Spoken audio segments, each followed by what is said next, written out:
Hello everyone, this is Cheryl with CNC RV There Yet, and today I'm sitting with Phyllis, who is going to share her RV story.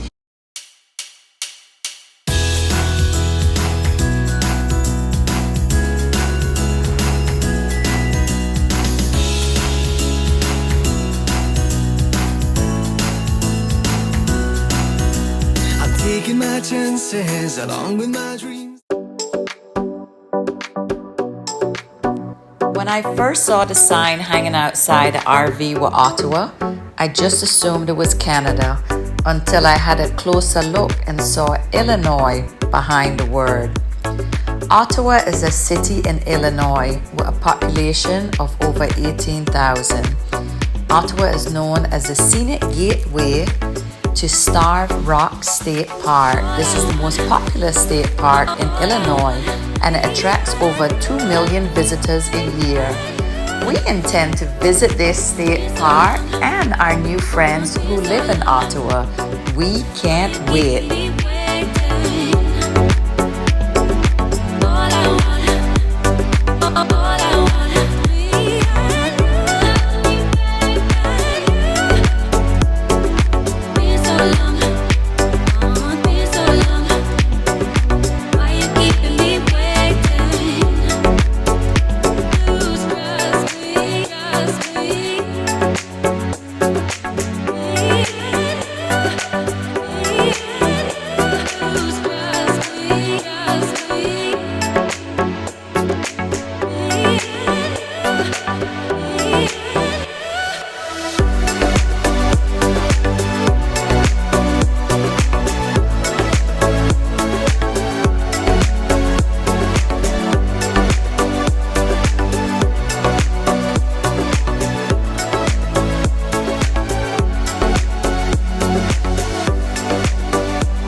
When I first met Phyllis, I was super interested that she decided to buy an RV instead of a condo in Florida.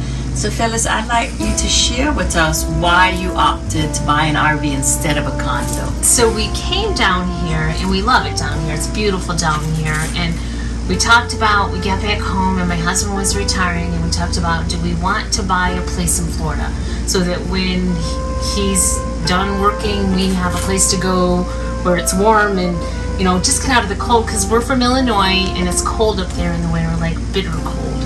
And so we got to talking and I said, you know, if we buy a condo, we got to pay property taxes, we got to pay upkeep, we're going to be there 3 months out of the year, and what do you do with it when you're not? And you always have to go to the same place. You can't, you know, it's not like you can travel the United States, which is beautiful, and see everything.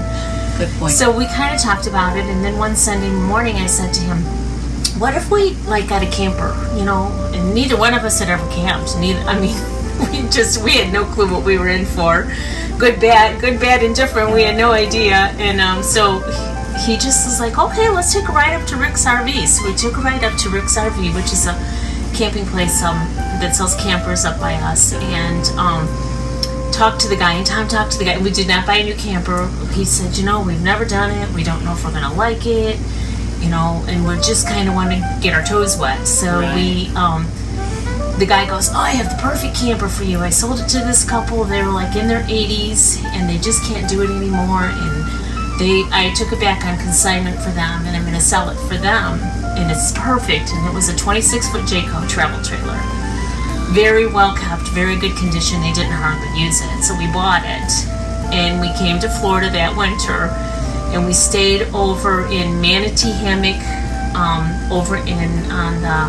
by Cape Canaveral on the Atlantic side. Oh, nice. And just he and I were both amazed at the caliber of people that you meet and how wonderful they are. We pulled in with this trailer, and we had a flat tire.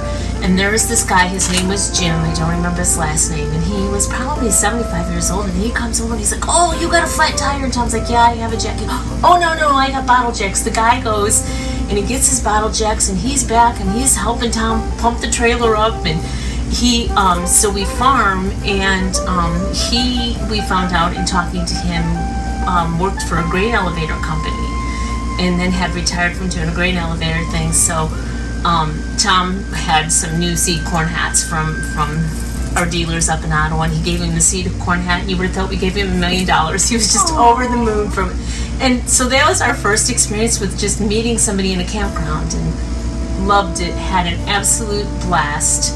So we went home after being down here, and I said to Tom, this was nice, but I need something bigger. You know, it was 26 foot, and it's he and I, and we're spending a lot of time in this camper. It was a lot of togetherness. And so we ended up, we only kept that trailer the year, and then we bought a 29 foot. We traded for a 29 foot travel trailer. Came back down the next year. It was nice, but it was still a little too tight for us. So, Getting better. so we gradually upgraded, and we traded the 29 foot for our first fifth wheel.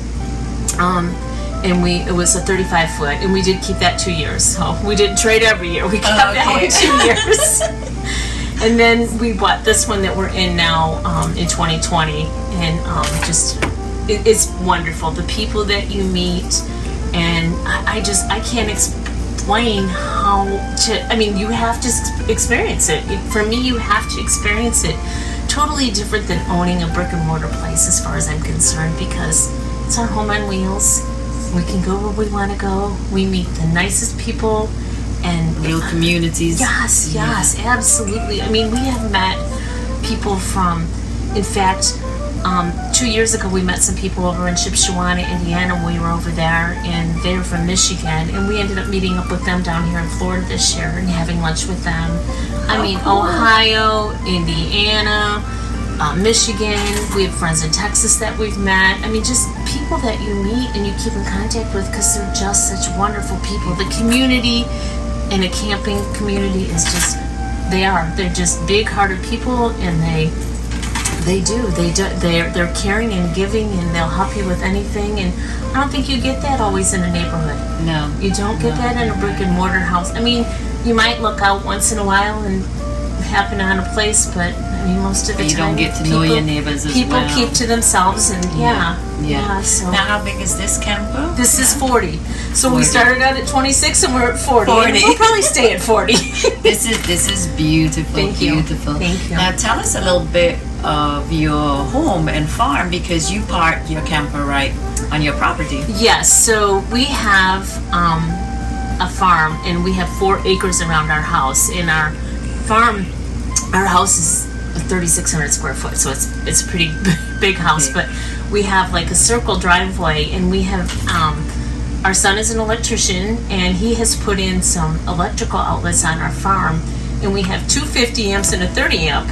And some of our friends that we have met have come to our house, and we've camped around our circle at our house. That's wonderful. Yeah, it's, and again, it's just the people that you meet, and we've come, and come out to the farm, and so we've camped around the farm at home.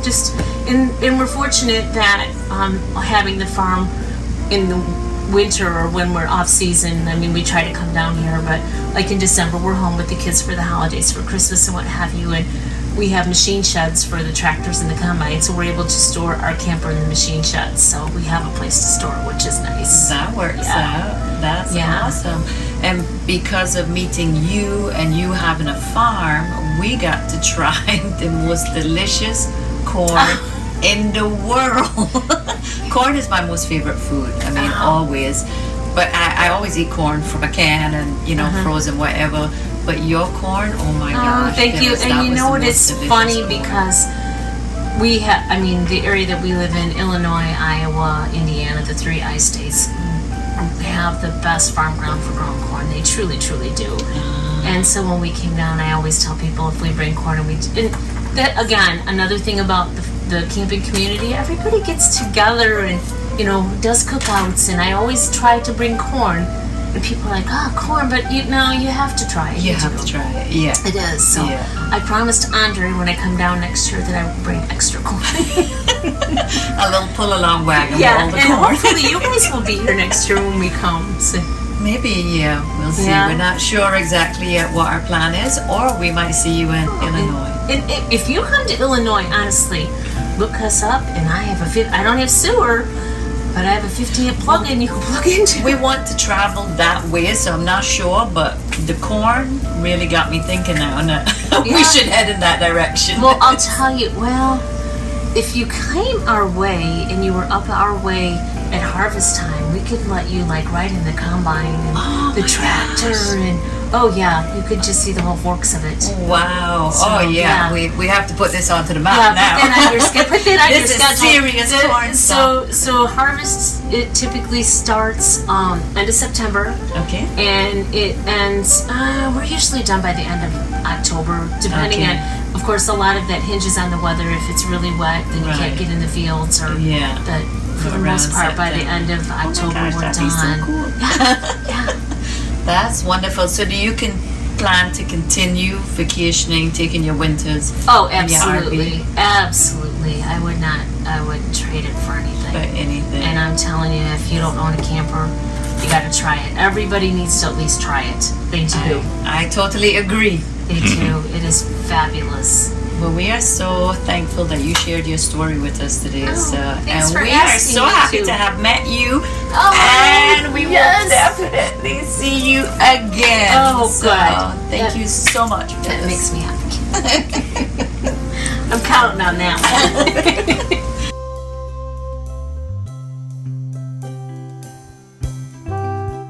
one. Please like, subscribe, hit the notification bell so that you will get our weekly videos. See you on the road.